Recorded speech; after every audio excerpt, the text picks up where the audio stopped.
Welcome to the deep dive. Today we're getting into something really ancient, this idea of objects having power. You know, Hmm. things that people believe can help them, guide them, maybe even protect them. It goes way back. It absolutely does. Charms, symbols. Hmm. We've always had this draw towards physical things giving us, well, an edge. Exactly. And today we're zeroing in on talismans. Precisely. Yeah. We're looking at what they are, why people make them, and the methods involved, which could be really intricate, sometimes quite surprising. Yeah, it sounds like a real mix of like cosmic timing, personal intention, and some pretty detailed rituals. That's a perfect description. And for this deep dive, we've got some fascinating sources lined up. Foundational stuff like the Greater Key of King Solomon, Classic. plus big names from the 20th century like Israel Regardie, a huge figure in Western esotericism, Absolutely. and even perspectives from today. People like Caitlin Koppak on astrological magic and Damien Eccles, who's deep into ceremonial magic. Right. So our goal today is really to take all this, some of it quite esoteric, and sort of break it down into steps that make sense for you, the listener. Yeah, pull up those surprising bits, maybe give you a deeper take than you might get from just, general assumptions. Exactly. We want to go beyond the surface level. Okay, let's dive in. First things first. This word talisman, what are we actually talking about, like fundamentally? Okay. So at its heart, a talisman is an object. Could be anything really sacred, mundane. Maybe it has writing on it, maybe not. Uh-huh. The key thing is that it's been consecrated, set apart through a ritual or really focused meditation. And it has a job to do. It has a very specific purpose, yeah. Like bringing good luck Hmm. or helping someone achieve a particular aim. So if a talisman is about achieving something, bringing energy in, how's that different from an amulet? Because I know I get those mixed up sometimes, and I bet a lot of listeners do too. Oh, it's a super common confusion. But traditionally, there's a distinction people make. A talisman is usually seen as something that provides or attracts energy. Think Hmm. wealth, courage, love, things like that. Right, bringing it to you. Exactly. Whereas an amulet is more about protection. It's meant to, like, prevent unwanted things, bad luck, illness, negativity. Okay. So talisman in, amulet out. Kind of. That's a neat way to put it, yeah, basically. But for today, we'll probably stick mostly with talisman, right? Because protective talismans are definitely a thing too. And it sort of covers both for what we're talking about. Sounds good. Got it. Ah. And what's really fascinating is what supposedly gives the talisman its juice, its power. Yeah. It's often described as a magical figure charged with the force it's intended to represent. It captures the energy of a specific moment, like a Yeah. like a cosmic photograph. Ooh, I like that. A cosmic photograph, like a birth chart. That's a snapshot of the planets when you were born. Exactly. So a talisman is a snapshot too, but of the specific astrological setup, the day, the time, even the ritual circumstances when it was actually made. Precisely. Hmm. It's a concentration of those specific cosmic energies. And this is important too. It's also believed to have an autosuggestive effect on the person who has it. How so? It subtly influences their mindset, their actions, just by being there, by them knowing what it represents. Right. Kind of reinforcing the intention. It's Exactly. the art of timing. Okay, this is where it gets really interesting for me. It's not just what it is, but when it's made. The sources bang on about this idea of election. Why is the when so critical? Oh, it's absolutely crucial. Election, the timing of creation, it isn't just picking the right day or, a general time slot. Oh. No, it's about incredibly precise astrological alignments. For what they call a highly elected talisman, the sources say the planet you want to channel, let's say Venus for love or beauty, that planet needs to be an exceptional cosmic shape, like Venus in the sign of Libra, where astrologers consider it really strong and dignified. Okay, Venus in Libra sounds good. But knowing this stuff, it's probably not that simple, is it? There have got to be catches, things that could mess up even that seemingly perfect alignment, like cosmic static. Oh, absolutely. That's a great analogy. Think of tuning an old radio. Oh, yeah. You find the station, Venus and Libra, but then you've got static interference. Right. That static comes from what astrologers call malefics, sort of negative influences from other planets like Mars or Saturn if they're in difficult positions, what they call difficult aspects. Huh. So the chosen planet, your Venus, must not be afflicted by these difficult aspects from Mars or Saturn. No static. Got it. What else? Any other dials to tune? Then there's the moon. The moon is seen as this kind of energetic antenna connecting the heavens to Earth. Okay. So the moon needs to be making a positive connection, a good aspect to your main planet, like Venus. And the moon itself has to be in good condition, not weak or afflicted either. Wow. Plus, you have the ruler of the ascendant. That's the planet ruling the zodiac sign that's rising on the eastern horizon at that exact moment you start. And that changes pretty fast, right? Like every 2 hours or so. Correct, exactly. That planet, the ruler of the ascendant, also needs to be in good shape. And ideally, your target planet, your Venus, should be configured to it, meaning it has a good astrological relationship. Yep. And to make sure the power can actually manifest, connect to life here on Earth, the planet ideally needs to be in a prominent place in the chart. Prominent how? Either on the ascendant itself, that rising point, or the midheaven, that's the highest point in the sky at that moment, often linked to public life or destiny. Ascendant or midheaven? Okay. And then all of that super complex stuff has to line up with the right planetary hour for that specific planet. Whoa. Uh-huh. Laying it all out like that. Yeah. Finding the perfect moment sounds almost impossible, like cosmically difficult. It really is. These optimal election windows, they're surprisingly rare. How rare? Sources say they can be incredibly short. Sometimes maybe only 12 minutes. You're right. Or perhaps an hour if you're really lucky. Wait a minute. Yeah.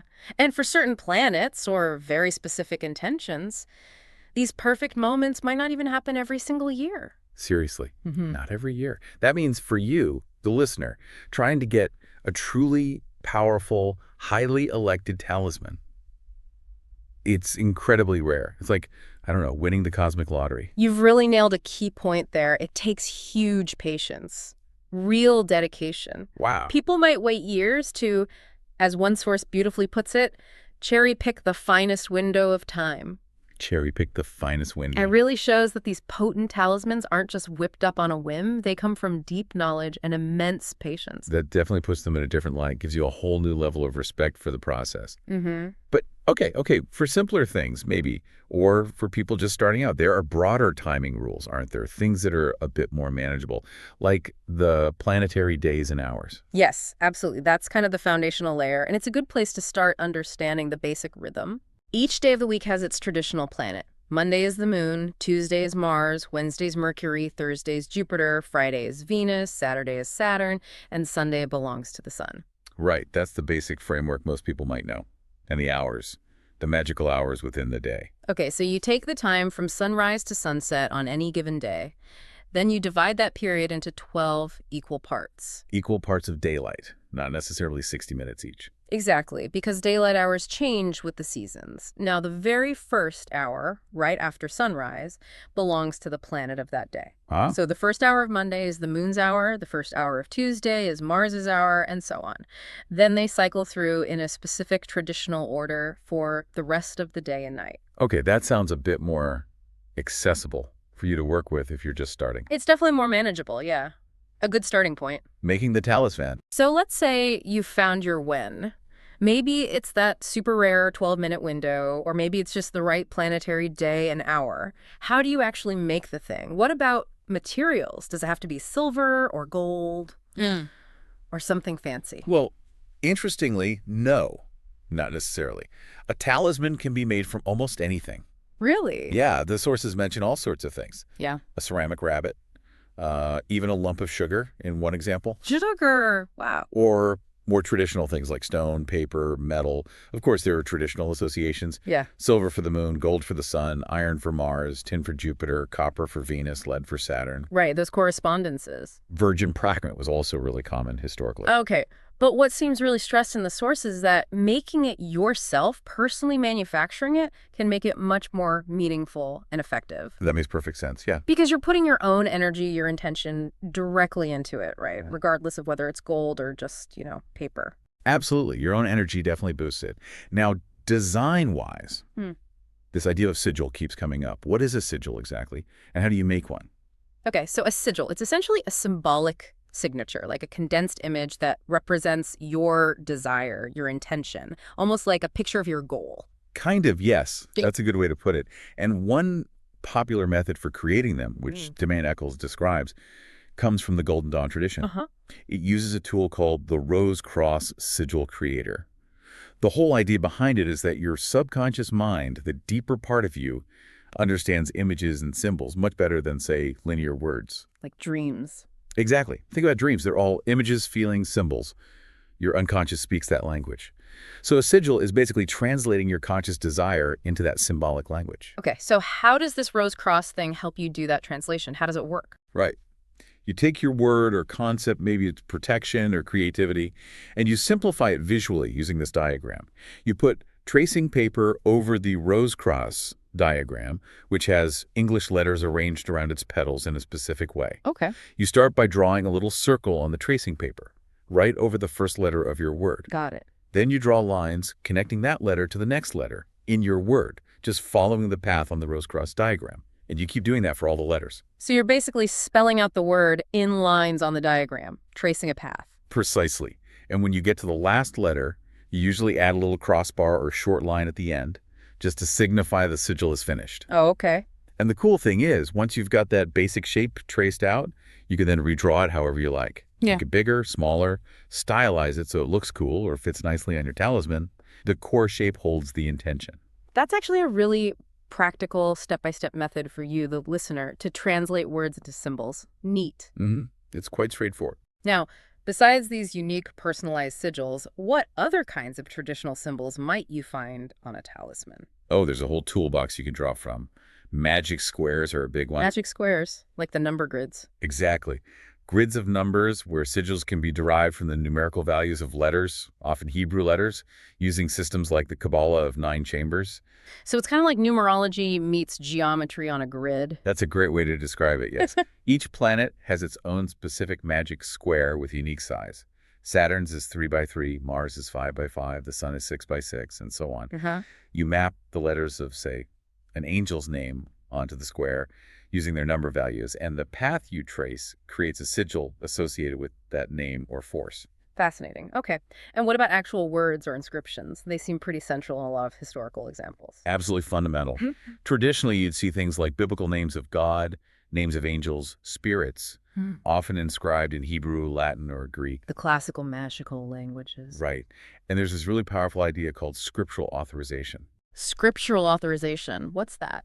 This is where you use specific verses from Scripture, verses that talk about God performing a certain act in the past to basically encourage a repeat performance for the person carrying the talisman. Whoa. So you're not just quoting, you're actually invoking, like saying you did this before. Exactly. You're presenting a divine precedent. You're saying, look, you demonstrated this power before. You spoke these words. Now please activate it again right here for this purpose. It's considered pretty potent. Wow, that's powerful. And does it have to be those classical languages or scriptures? What about today? Well, traditionally, yes. But modern practice is definitely much more flexible. People use English or texts that are personally meaningful to them. Like what? Passages from the Quran, the Bhagavad Gita, even, Shakespeare, if it resonates deeply with the intention. Yeah. The real key seems to be the artistic quality and clarity of the transcription. Legibility really matters. So it's adaptable for you, the listener. You can use what speaks to you. Makes sense. What other symbols might pop up? All sorts of things. Planetary symbols, obviously. Yeah. Zodiac signs. Geomantic figures, which are used in divination. Also, Tatpik elemental symbols. Those are from an Indian system. Earth is represented by a yellow square, fire by a red triangle, air a blue circle, water a silver crescent, and spirit or ether is a black egg. Interesting. The black egg for spirit. Yes, yeah. There's even a technique for making flashing talismans. Flashy. Using complementary colors like red and green placed side by side. The idea is to create a visual flash that's meant to boost the energy. Okay, that's an interesting technique. Visual energy boost. And integrating tarot card imagery is pretty common too, like maybe using the visual from the Ace of Cups card for something related to joy or emotional fulfillment. Right, borrowing that established symbolism. Now, you mentioned angelic names earlier. How are those typically figured out or used in the design? Are they just chosen or? They're often derived using systems based on the zodiac. For instance, you can group the zodiac signs by element fire, earth, air, water, which gives you what they call triplicities. Okay, triplicities by element. Right. Then you take letters associated with those specific signs or even degrees within the zodiac. You add specific Hebrew suffixes like al or yah, which denote divinity. Hmm. And through that process, you can systematically form angelic names. So they're derived systematically often, not just pulled out of thin air. Exactly. For example, letters from the fire triplicity might form names like Hitsa or Vul. These names can then be incorporated into the talisman's design, maybe written around the edge or invoked during the charging ritual. Activating the talisman. Okay, so you've nailed the timing, the when. You've got your design ready, your sigils, materials, inscriptions, all that stuff. It's all there. But right now, it's just an object, isn't it? Hmm. How do you actually, turn it on? What's the charge? How do you make it live? This is absolutely the critical step, because at this point, it's basically just, as one source puts it rather bluntly, dead and inert material. Right. Just stuff. Exactly. It needs activation. It needs charging to actually do anything. Without the charge, it's just a pretty object. Okay, so how do you charge it? What are the methods? Are there different ways? There are different levels, really, from quite personal, direct methods to some very elaborate ceremonies. Demian Eccles describes a method using energy visualization that's quite direct. Okay, how does that one work? It's pretty intense, actually. As you physically draw each line or character of your sigil onto the talisman, you consciously inhale universal light, call it ki, prana, whatever term resonates with you. You visualize it filling you up completely. Right. Then, as you exhale and make the stroke with your pen or tool, you actively direct that energy. You visualize it flowing down your arm, through your hand, into the tool, and embedding itself right into the talisman with every single stroke you make. With every stroke, wow. Doing that must infuse a tremendous amount of energy directly into the object. Like you're literally breathing life into it with your intention and energy. Exactly. It's incredibly focused, very intense. Yeah, I can imagine. Now, what about more complex methods? You mentioned Israel Regardie earlier. Did he have different approaches? Regardie described more elaborate approaches, yes. One starts with a powerful meditation technique from Western esotericism called the middle pillar exercise. The middle pillar, okay. What's that? It's basically a way to strongly charge your own aura, your personal energy field, visualizing centers of light within your body. Once you are fully charged up, you then visualize changing the color of your own energy field to match the element or planet of your talisman. Say, vibrant blue for a water talisman. You change your aura's color just through visualization. That takes serious focus. It does. Then, while holding the talisman, you repeatedly vibrate the appropriate divine or angelic names associated with its purpose. Vibrate them, like chanting. Yes, but it's more than just saying them. It's chanting them with focused intent and power, feeling the sound resonate. The idea is that your charged aura, now colored appropriately, inductively charges the talisman with that specific energy, like transferring a charge. Okay, so using your own charged field to power it up, kind of like jump-starting it with your own battery. That's a good way to think about it. And then there's the full-blown ceremonial magic approach. The really elaborate one. Okay, what does that involve? Sounds like a production. It involves quite a bit more, yeah. First, preparing the ritual space meticulously. Then performing something like the supreme ritual of the pentagram, which is a core Golden Dawn ritual. What does that do? It's for banishing unwanted energies and invoking desired ones, often performed towards the 4 cardinal directions. You'd invoke specific divine names linked to your goal. You do deep, controlled breathing exercises, but while doing them, you mentally pronounce specific force letters, kind of like an energetic alphabet, and visualize yourself breathing these letters onto the talisman. Breathing energy letters onto it. Yes. Yeah. Then you might make the sign of the rose and cross over it, trace a protective circle around it on the altar, and make invoking pentagrams over it, usually 5 times. Okay. And while doing all this, you'd be reading specific invocations or prayers out loud, maybe forming related sigils in the air with your hand as you pronounce key names. Wow, that is a lot of steps. What's the underlying idea there? Why all of that complexity? The goal is really twofold. First, to generate this incredibly powerful vortex, this whirl of energy coming from you, the practitioner. Right. And second, to use that personal vortex to attract the corresponding force out there in the atmosphere, the cosmic energy you actually want, and funnel it powerfully into the talisman. So you're creating a conduit, pulling energy down and packing it in. Exactly. Creating a conduit for you, the listener, if you were performing it, to channel that specific universal force, the use and care, maintaining the talisman. Okay, so now it's charged. It's alive, so to speak, buzzing with energy. What do you do with it? How do you use it day to day? And how do you look after it? Right. Typically, you'd wear it, often against the skin is recommended, so it's in direct contact. Mhm. Or at least keep it really close by, maybe in a wallet, tucked into a phone case if it's flat, or some people even keep them under their pillow while sleeping. Why so close? Is it just so you don't lose it?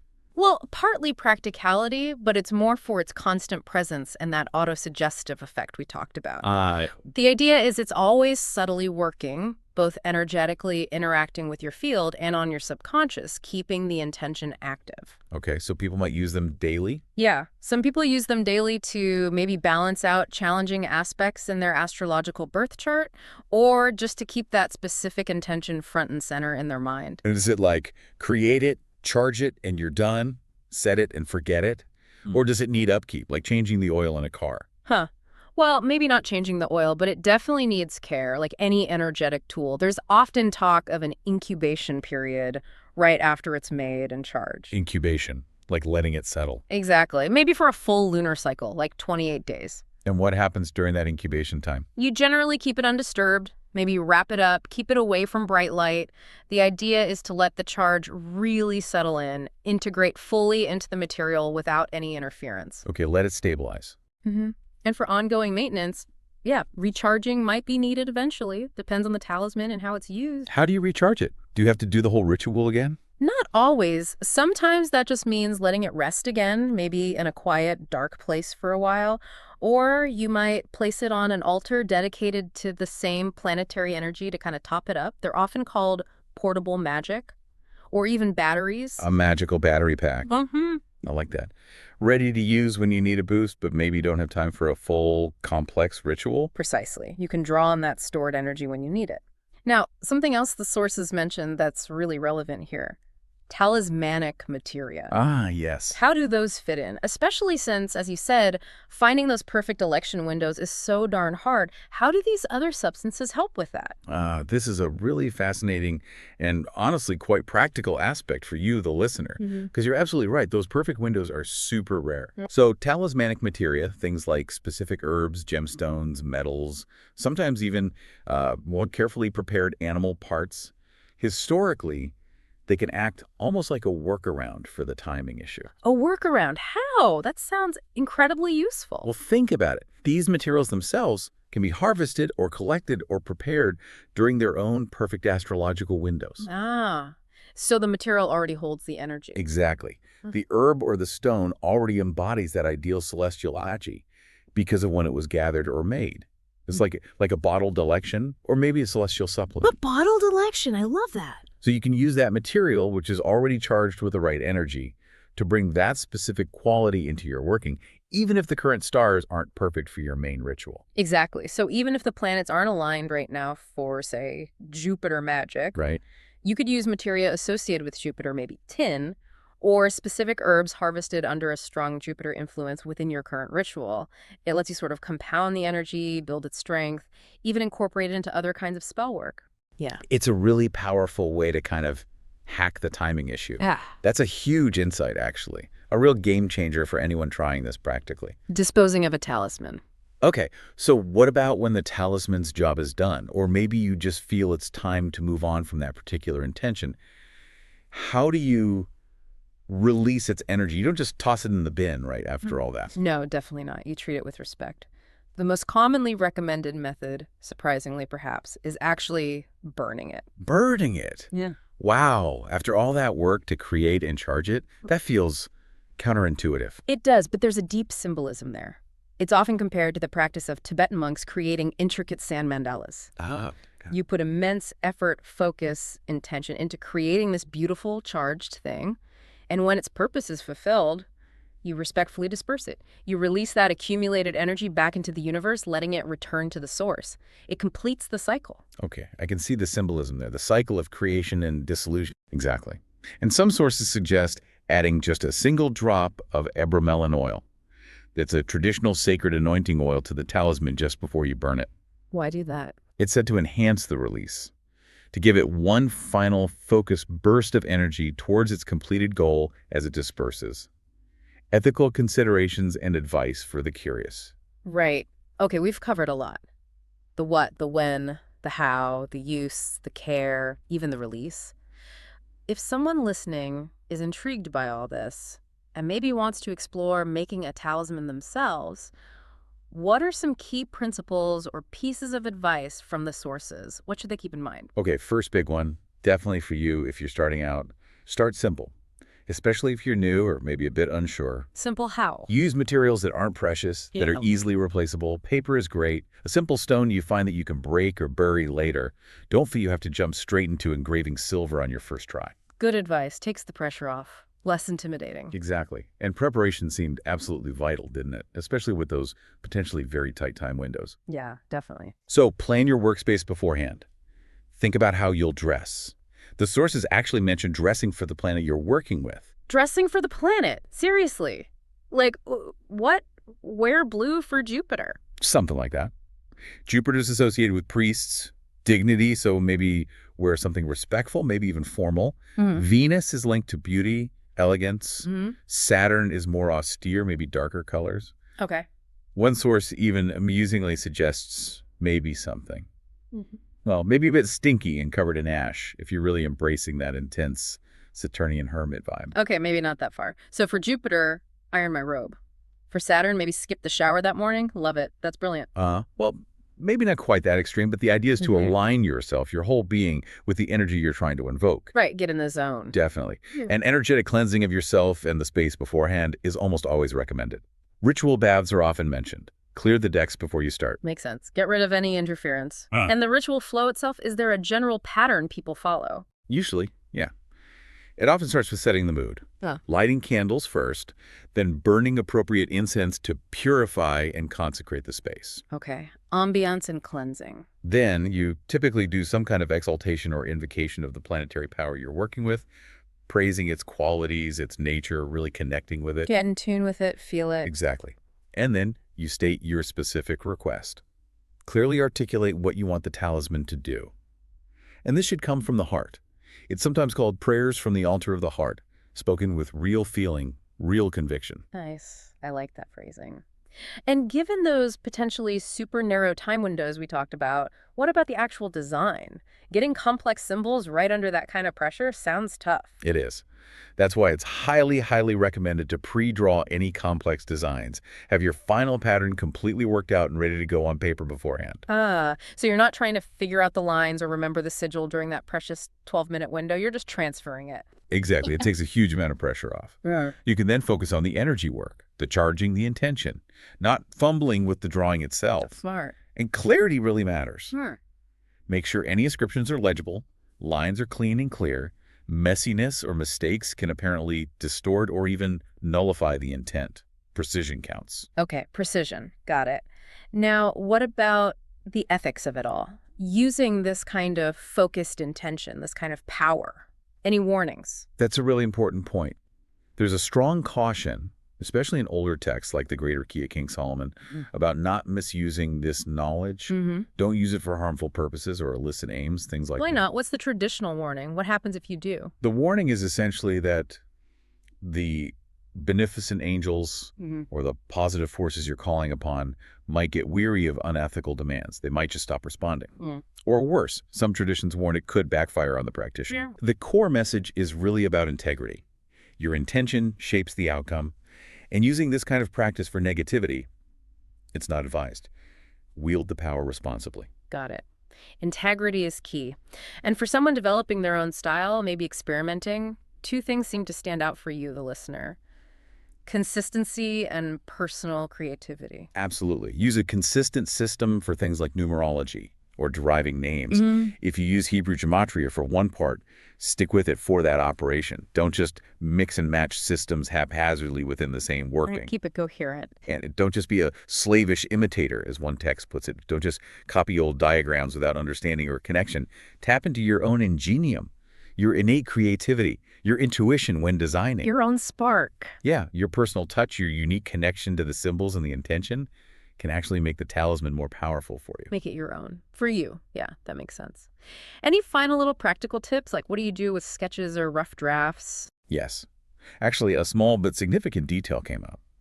Once you have your final design ready to go on the actual talisman material, you should meticulously destroy any rough drafts or preliminary sketches. Destroy them. How? Burning them is the usual recommendation. Why do that? Seems a bit dramatic for a doodle. Well, it's seen partly as a mark of respect for the sacred symbols you've been working with.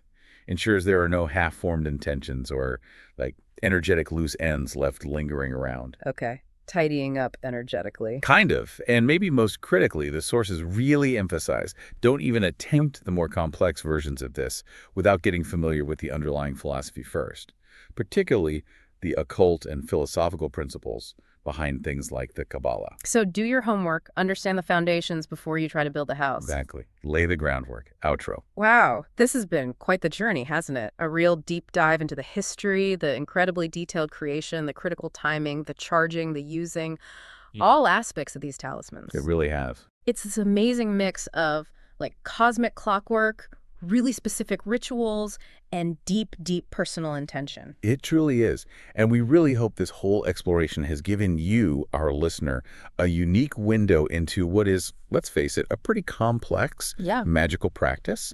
Hopefully offering some solid steps if you're curious, but also some really intriguing ideas that go way beyond just the surface level understanding. Yeah, it definitely highlights the sheer dedication, the knowledge, the patience that goes into trying to capture and work with these subtle energies. It's not trivial. Not at all. For sure.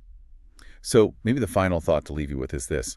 If objects really can be intentionally imbued with specific energies, if they can hold a charge and then release it over time, what does that suggest about the unseen forces that might be shaping our own lives, maybe all the time, without us even realizing it? And what untapped potential might lie within our own conscious, intentional creation, not just making objects, but maybe shaping our reality itself? Something to ponder indeed. Thanks for joining us on the deep dive.